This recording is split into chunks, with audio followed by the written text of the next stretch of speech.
오늘 사순절 첫 번째 주일입니다. 사순절은 그 말 속에서도 있지만 40일 기간을 이야기하거든요. 그래서 부활절을 앞두고 40일 기간입니다. 그래서 지난 수요일부터 사실은 사순절이 시작됐어요. 그래서 이제 오늘 사순절 첫째 주일인데 40일이 주일을 빼고 40일입니다. 그래서 올해 이제 부활주일은 3월 31일이 이제 부활주일이 되겠습니다. 이 사순절에 기독교 전통에서는 우리 믿음의 선조들은 금식을 많이 했습니다. 금식을 하고 또 예수님의 고난에, 예수님의 순환에 어떻게든지 참여하는 그런 일상을 살기 위해서 이 기간을 보냈습니다. 그리고 자신을 절제하고 예수님의 순환을 묵상하면서 다른 것을 세상에 귀 기울이기보다는 말씀에 더 집중하고 그런 삶을 살고요. 자신의 신앙을 돌아보고 성찰하고 그런 시간들을 많이 보냈습니다. 요즘에는 여러분 금식도 많이 다양해졌습니다. 원래 안 먹는 게 금식이잖아요. 근데 요즘은 미디어 금식이라는 게 있다 그래요. 그래서 요즘은 그 미디어 금식은 뭐냐면 쉽게 얘기하면 이런 겁니다. 워낙 이제 우리가 SNS를 많이 하잖아요. 컴퓨터, 스마트폰으로 다 보니까요. 그래서 SNS라든지 유튜브라든지 TV를 가능한 한 절제하고 세상에 귀를 늘 열고 있었는데 이제는 창문을 좀 닫는 겁니다. 바깥 소리 안 들려오게 창문 닫고 고요하게 마음을 가라앉히고 하나님 말씀으로 내 귀를 기울이는 그런 미디어 금식이 있습니다. 또 기호식품 금식도 있습니다. 내가 이제 좋아하는 게 있잖아요. 그거 없으면 나는 안 된다. 즐기던 거. 그래서 기호식품 이런 것도 이제 조금 절제하고 금식하고 그런 요즘에 분위기가 있습니다. 이 순환절, 이 사순절의 키워드는 뭐냐면 그리스도의 순환입니다. 순환, 절제, 금식, 경건 이런 게 키워드입니다. 그 키워드는 뭡니까? 거기 집중하는 거죠. 그게 키워드잖아요. 그리고 요즘은 또 이런 분위기가 있습니다. 예전에는 사순절 하면 혼자 조용하게 그냥 묵상하고 막 가만히 이렇게 경건하게 그런 걸 좋아했는데 요즘은 또 분위기가 바뀌어서 사순절을 이웃과 함께 보내는 사순절. 그래서 내가 이제 몸을 써가지고 희생하면서 봉사하는 그런 사순절을 보내기도 합니다. 다양한 이런 사순절의 모습들이 있는데 우리 교회도 점차 이제 이런 것들을 지켜나갈 수 있으면 참 좋겠습니다. 오늘 말씀은요, 예수님이 40일 동안 시험 받으신, 광야에서 시험 받으신 장면을 우리가 좀 같이 묵상해 보려고 합니다. 사순절 시작하면서 예수님의 40일 광야 시간을 우리가 좀 묵상하는 것이죠. 오늘 이 시험에서 예수님이 이제 광야에서 시험을 당하시는데 우리가 이 시험 받는 예수님의 말씀 장면에서 눈에 띄는 게 뭡니까? 우리 1절 말씀을 한번 같이 좀 읽어볼까요? 4장 1절 말씀 같이 읽습니다. 시작. 예수께서 성령의 충만함을 입어 요단강에서 돌아오사 광야에서 40일 동안 성령에게 이끌리시며. 아멘. 그래서 이 말씀에 보면 눈에 띄는 게 뭐냐면 이제 광야라는 겁니다. 그러니까 예수님이 시험 받으신 장소는 어디냐면 광야입니다. 광야. 그래서 우리가 보통은 광야를 여러분 좋아하십니까? 광야는 대체로 안 갔으면 하는 곳이 광야죠. 그런 일이, 그런 상황이 나에게 닥치지 않기를 바라는 게 광야 아닙니까? 우리는 푸른 풀밭을 좋아합니다. 우리는 다 양이잖아요. 우리는 푸른 초원에 가서 풀 뜯는 걸 좋아하거든요.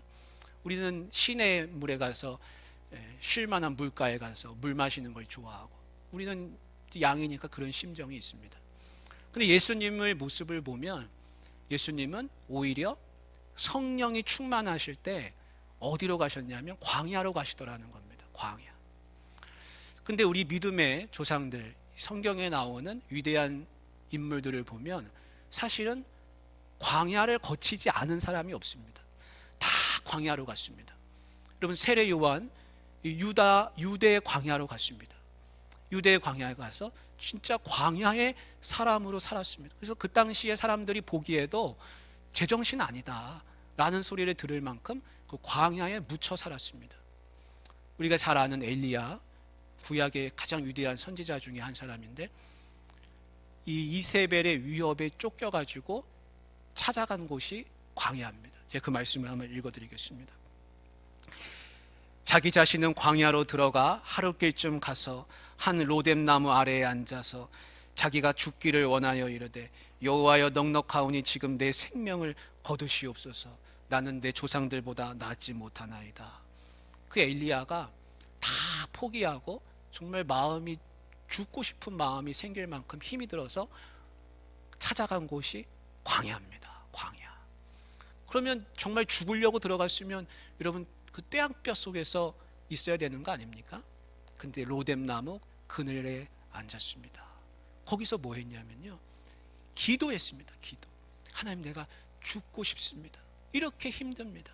그 내가 나를 죽여달라는 게 아니라, 하나님, 내가 죽을 만큼 힘듭니다 하고 기도하는 겁니다. 기도.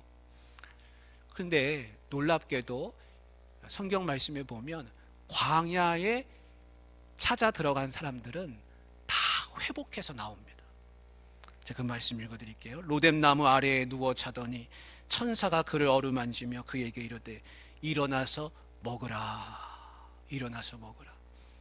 광야에 들어가면 죽을 것 같고 너무 힘들 것 같은데 광야에 갔더니 오히려 천사를 만나 회복하더라는 겁니다. 그래서 광야는 기도의 장소입니다. 광야는 회복의 장소입니다. 내가 살면서 이거는 광야다, 힘들다, 죽겠다, 그런 상황이 닥치거든, 아, 이제 기도하는 때가 왔구나, 그리고 내가 회복하는 때가 오는구나, 여러분 그렇게 믿으시면 됩니다. 예수님도요, 성령이 충만할 때 사람들 앞에 나서지 않았습니다. 오히려 성령이 충만할 때 광야로 이끌려 가셨고, 거기서 기도하셨고, 거기서 더 하나님을 깊이 만나는 경험을 하게 되는 것을 우리가 볼 수가 있습니다. 이제 40일 기간이 다 될 때쯤에 예수님이 금식을 하고 계시니까 몹시 배가 고프셨습니다. 이런 때 가장 우리의 약한 부분을 마귀가 와서 건드리는 겁니다. 마귀는 뭐라고 합니까? 돌이 떡이 되게 하라. 돌이 떡이 되게 하라.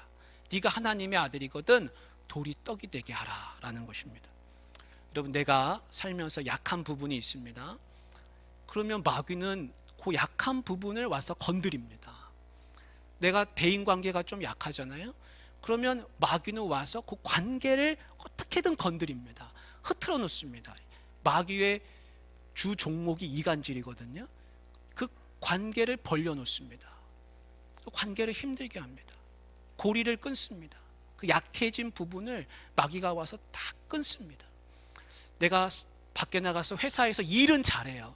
근데 집에만 들어오면 내가 좀 힘들다. 그러면 내 가정생활을 마귀는 흐트러 놓습니다. 어렵게 만듭니다.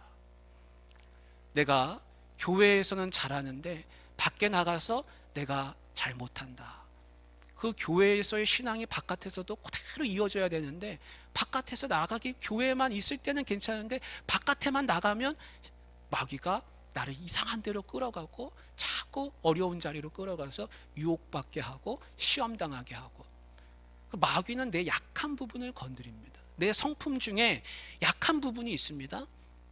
그럼 마귀는요, 그거를 건드립니다. 그래서 마귀는요, 늘 나의 약한 부분을 건드린다는 것을 여러분 생각하시고 그 부위를 기도하셔야 됩니다. 말씀으로 메우셔야 됩니다. 여러분, 뚝이나 댐이 무너지는 게 한꺼번에 다 무너지는 경우는 없지 않습니까? 살살 금이 가다가 그 금간 부위가 뚫리는 거 아니겠습니까?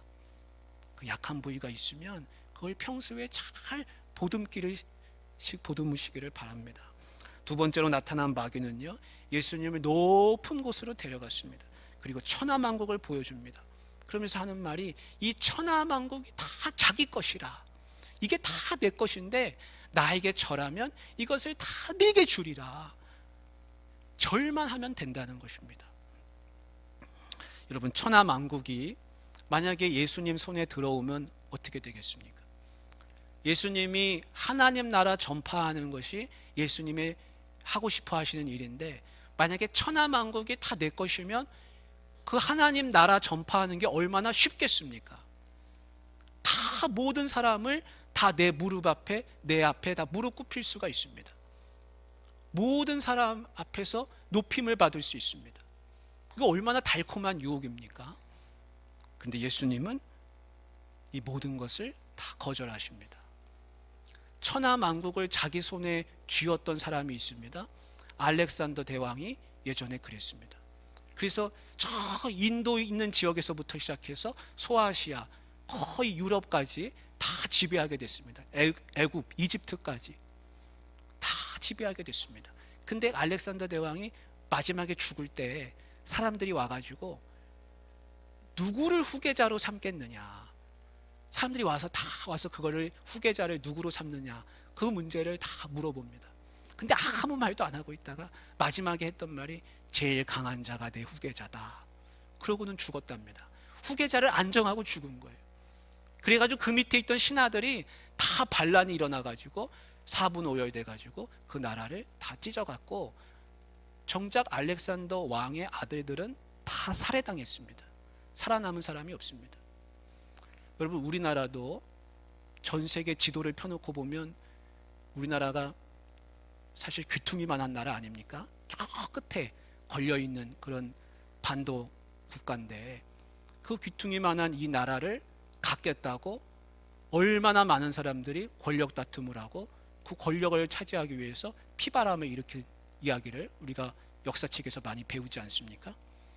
그런데 마귀는 천하만국을 주겠다는 겁니다. 천하만국을 다 너에게 주겠다는 겁니다. 그러나 예수님은 그것을 받지 않으십니다. 세 번째로 나타난 마귀는 예수님을 성전 첨탑 꼭대기로 데려갔습니다. 여러분, 예루살렘의 성전이 있잖아요. 그 예루살렘의 고도가 한 800m 되거든요. 근데 그 예루살렘에서 가장 높은 곳이 어디냐면 성전입니다. 성전에서 제일 높은 곳이 꼭대기입니다. 그러면 꼭대기에서 바라보면 모든 게 다 보이는 겁니다. 그 밑에 수많은 사람들이 와가지고 예배드리고 제물드리고 하나님 섬기겠다고 바쁘게 들락날락하는 모습이 개미처럼 다 보이는 것이죠. 근데 여기서 뛰어내리라, 너의 신적 권능을 보여라, 네가 그리스도교 종교를 세우려고 하는 거 아니냐, 종교 지도자로서의 위엄을 이 첨탑 꼭대기에서 보여라. 근데 여러분, 예수님이 종교 세우려고 이 땅에 오셨습니까? 예수님이 그런 거 아닙니다. 예수님이 무슨 신적 권위를 보여주려고 오셨습니까? 그런 거 아닙니다. 예수님은 죽어가는 생명 살리러 오셨습니다. 구원하러 오셨습니다. 새 생명 주려고 오셨습니다. 예수님은 그것도 거절하시는 겁니다. 여러분, 이 마귀의 시험이 이렇게 계속해서 예수님한테 다가오는데, 이 시험의 본질이 뭡니까? 도대체 마귀가 뭘 하려고 하는 겁니까? 우리가 여러분 시험 치면은 시험 문제 낸 사람이 출제 의도가 좀 있는 거 아닙니까? 그 의도를 좀 파악해야 이걸 간파할 수 있는 거 아닙니까? 그 마귀의 시험 의도는 딱 한 가지입니다. 이 세 가지 중에 한 가지만 걸려라. 한 가지만 걸려도 낙제하는 겁니다. 그게 뭐냐면 하나님과의 관계가 벌어지는 겁니다. 하나님에게서 멀어지는 겁니다. 마귀가 시험하는 모든 시험의 출제 의도는 그겁니다. 하나님과 멀어져라. 여기서 한 가지만 걸리면 예수님 자신이 하나님과 멀어지게 되는 겁니다. 제일 먼저 우리가 이 세 가지 시험을 좀 다른 각도에서 이제 보려고 합니다. 제일 먼저 마귀가 주는 그 시험 그 의도는 뭐냐면, 뭐에 혼란을 주냐면 이 정체성의 혼란을 가져다 줍니다. 그래서 첫 번째도 그렇고 세 번째도 그렇고, 하나님의 아들이거든 돌이 떡이 되게 해라, 하나님의 아들이거든 네가 뛰어내리라, 그렇게 이야기합니다. 여러분, 이거는요, 돌이 떡이 되게 해라, 네 능력을 시험한다, 이런 게 아닙니다. 뭘 시험하고 있냐면 네가 하나님의 아들인지를 나타내 보라는 겁니다. 예수님은요, 우리 가나의 혼인잔치 가셨을 때 예수님이 포도주가 다 떨어졌습니다. 그래서 지금 이 잔치가 엉망이 되게 생겼잖아요. 신랑이 곤란한 처지에 되니까 예수님이 뭐라고 하셨습니까? 항아리에다 물을 가득히 부어라, 떠서 갖다 주라, 그거밖에 안 하셨습니다. 예수님은 물이 포도주가 되게 하시는 거는 너무나 쉬운 겁니다. 돌이 떡이 되게 하는 것도 너무나 쉬운 겁니다. 그 능력을 시험하는 게 아니라 하나님의 아들이거든 해보라는 겁니다. 그 정체성을 계속 건드리는 겁니다. 여러분, 마귀가 뭘 시험하려고 하냐면 우리의 정체성을 시험하려고 합니다. 네가 하나님의 자녀냐? 네가 하나님 백성이냐? 너 아니지 않느냐? 네가 무슨 하나님의 아들 딸이냐? 네가 무슨 하나님의 백성이냐? 네가 무슨 그리스도인이냐? 네가 해온 거를 봐라. 네가 하는 행동을 봐라. 네 가정을 봐라. 네가 무슨 그리스도인이냐? 마귀는 계속 그거를 우리에게 질문합니다. 그걸 계속 의심케 만듭니다. 근데 성경이 말하는 건 다릅니다. 성경이 말하는 거는 늘 똑같이 우리에게 가르쳐주는 게 있습니다. 반복해서 가르쳐주는 게 있습니다. 그게 뭡니까? 베드로전서 2장 9절 말씀이죠. 너희는 택하신 족속이요 왕같은 제사장들이요 거룩한 나라요 그의 소유가 된 백성이니. 너는 하나님 자녀랍니다. 하나님 백성이랍니다. 하나님 소유랍니다. 성경이 계속해서 그걸 우리에게 가르쳐주고 주입해주는 겁니다.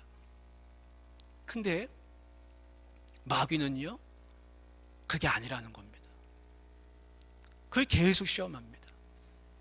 성경은요, 정체성을 바꿔줍니다. 예수님 믿으면 내가 누군지가 바뀌는 거예요. 여러분, 고기 잡던 어부들한테 예수님이 뭐라 그러셨습니까? 너희가 이제는 사람을 낚는 어부가 되게 하리라. 그들의 정체성을 고기 잡는 어부에서 사람 낚는 어부로 바꿔주셨습니다. 하나님이 아브라함을 찾아오셨습니다. 아브라함한테 뭐라고 하십니까? 새로운 걸 심어주시는 거예요. 너는 복이 될지라. 너는 복이 될지라.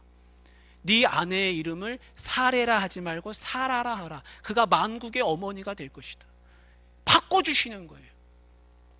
여러분, 자녀에게 가장 큰 부모가 줄 수 있는 축복은 뭐냐면 그 아이의 정체성을 새롭게 심어주는 겁니다. 세상이 심어주는 것은 다릅니다. 근데 성경이 심어주는 게 있습니다. 그게 뭐냐면 네가 하나님 자녀라는 겁니다. 여러분, 야곱이 죽기 전에 유언을 합니다. 12 아들을 불러다 놓고 말하는데 거기서 이런 이야기를 합니다. 유다야, 너는 형제들의 찬송이 될지라. 유다를 찬송이라고 이름 붙여주면서 바꿔주는 겁니다. 그래서 하나님을 올바르게 만난 사람, 예수님을 제대로 만난 사람은 내가 누군지가 분명합니다. 확실합니다. 그게 흔들리지 않습니다. 근데 하나님과의 관계가 멀어지는 사람은 뭐 때문에 멀어지냐면 자기가 누군지를 모릅니다. 그 성경이 심어준 정체성이 흔들려버리고 마는 것입니다. 여러분, 결혼하면 결혼 전과 후가 다릅니다. 결혼 전에는 내 맘대로 살았습니다. 내가 나의 주인 되는 것이죠. 쉽게 얘기하면. 결혼하면 누가 나의 주인입니까? 이분이 나의 주님이세요. 제가 말씀드리는 거는 남편, 아내가 나의 새로운 나를 주관하는 사람이 된다는 겁니다. 그래서 이분이 이야기하면 내가 들어야 됩니다. 여보, 그거 안 했으면 좋겠어. 여보, 이건 했으면 좋겠어. 정체성이 바뀐 거예요. 예전에는 내가 내 맘대로 하지만 결혼하고 나면 이 사람하고 이젠 살겠다. 이분이 내 반쪽이다. 나는 혼자 온전히 독립해서 사는 사람이 아니라 이분과 연합해서 사는 사람이다. 그렇게 해서 부부가 되는 거 아닙니까? 만약에 결혼했는데도 결혼 전에 정체성을 그대로 가지고 있는 사람이 있으면 그 결혼 생활이 오래 못 갈 겁니다. 그런데 여러분, 교회에 오면 세례를 받습니다. 세례는 뭐냐면 주님과의 연합입니다. 그 사회제도로 말하면 결혼식입니다. 그 주님이 나의 늘 부분으로 주님과 연합해서 살아가는 사람이 그리스도인입니다. 정체성이 바뀐 거예요. 근데 그리스도인 되고도 아직 정체성이 옛날 정체성으로 남아있는 사람은 어떤 사람이냐? 그 사람은 결혼했는데도 불구하고 아직 내 배우자를 제대로 내 반쪽으로 알지 못하는 그런 사람인 것이죠. 그런 결혼생활 오래 못 갑니다. 그런 신앙생활 오래 가기 어렵습니다. 주님이 누구십니까? 주님은 나의 온전한 내가 섬겨야 될 주님이십니다. 진짜 나의 주님이십니다. 여러분, 그래서 이제는 정체성이 완전히 바뀌는 것이다. 그래서 우리는 이 땅에서 살면서 내가 내 마음대로 사는 것이 아니라 주님이 나를 주관하시는 겁니다. 그래서 온전한 정체성으로 우리가 살아가야 될 줄로 믿습니다. 마귀가 와서 또 우리를 시험하는 것은 뭐냐면 네가 우선순위를 바꾸라는 겁니다. 우선순위를 바꾸라. 그 우선순위를 혼동하게 만듭니다. 마귀가 이럽니다. 돌이 떡이 되게 해라.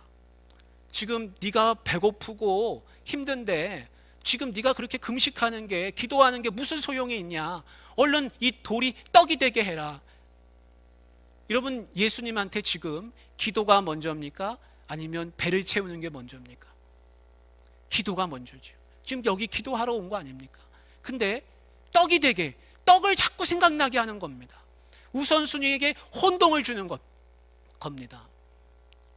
여러분, 물론 떡이 중요하죠. 기아에 허덕이는 사람한테 가가지고 굶고 있는데 떡보다 말씀이 중요합니다. 그러면서 떡은 안 주고 말씀을 주면은 안 되죠. 이거는 그런 이야기가 아니라 본질적인 걸 얘기하는 겁니다. 본질적으로 떡보다 말씀이 더 중요한 것인데 마귀는 와서 네 상황을 봐라. 떡이 지금 너한테 긴급한 거 아니냐? 떡이 우선하게끔 우리를 종용한다는 것입니다. 우선순위가 바뀌면 정체성이 바뀌는 것처럼 내 삶에 혼란이 오게 됩니다. 마귀는 이것을 이용합니다. 세상 사람들이 왜 세상이 혼란케 됐습니까? 하나님을 경배해야 될 때 어떻게 합니까? 마귀는 사람들에게 하나님을 경배하는 것보다 세상 것을 차지하는 것을 더 우선 삼게 합니다. 오늘 그 말씀에도 보면 우리 말씀에 이 말씀을 한번 보십시오. 6절을 같이 한번 읽어보겠습니다. 6절입니다. 같이 읽습니다. 이르되 이 모든 권위와 그 영광을 내가 네게 주리라. 이것은 내가 네게 넘겨준 것이므로 내가 원하는 자에게 주노라. 그러므로 네가 만일 내게 절하면 다 네 것이 되리라. 근데 예수님이 여기에 뭐라고 대답하시냐면 주 너의 하나님께 경배하고 다만 그를 섬기라. 그렇게 대답하십니다. 예수님이 이 땅에 그리스도의 권위를 얻고 영광을 얻는 것이 먼저입니까? 하나님을 경배하는 것이 먼저입니까? 그리스도의 권위와 영광을 얻는 것은 하나님을 경배하는 것보다 앞설 수 없습니다. 예수님도 하나님 영광을 위하여 이 땅에 오신 것이지 예수님이 영광 얻으려고 예수님이 권위를 얻기 위해서 이 땅에 오신 게 아니라는 겁니다. 근데 이 땅을 섬기는 이 땅에서 살아가는 그리스도인들이 그것을 혼란을 줍니다. 마귀는. 그래서 하나님을 경배하는 것보다 네 삶이 우선 아니냐, 네 영광을 얻는 게 우선 아니냐, 떡이 우선 아니냐, 네가 권위를 얻는 게 우선 아니냐, 계속해서 우선순위에 혼란을 줍니다. 이 시험에 걸려 넘어지게 되면 하나님을 경배하게 잊어버리고 세상 속으로 달려가는 그런 사람이 되는 것입니다. 여러분, 네가 하나님의 아들이거든, 네가 하나님의 아들이거든 뛰어내리라. 돌이 떡이 되게 해라. 네가 그리스도니까 권위와 영광을 얻으라. 이 모든 시험이 하나라도 걸려주면 하나님과의 관계가 멀어지게 되고 마는 것입니다. 세 번째로 마귀가 시험하는 것은 뭐냐면 말씀으로 미혹하게 하는 것입니다. 우리 그 말씀을 한번 같이 보겠습니다. 8절이죠. 8절 같이 한번, 10절입니다. 10절 같이 읽겠습니다. 기록되었으되 하나님이 너를 위하여 그 사자들을 명하사 너를 지키게 하시리라 하였고 또한 그들이 손으로 너를 받들어 네 발이 돌에 부딪히지 않게 하시리라 하였느니라. 이거 사단이, 마귀가 말씀을 인용합니다. 시편 91편에 있는 말씀을 인용했습니다.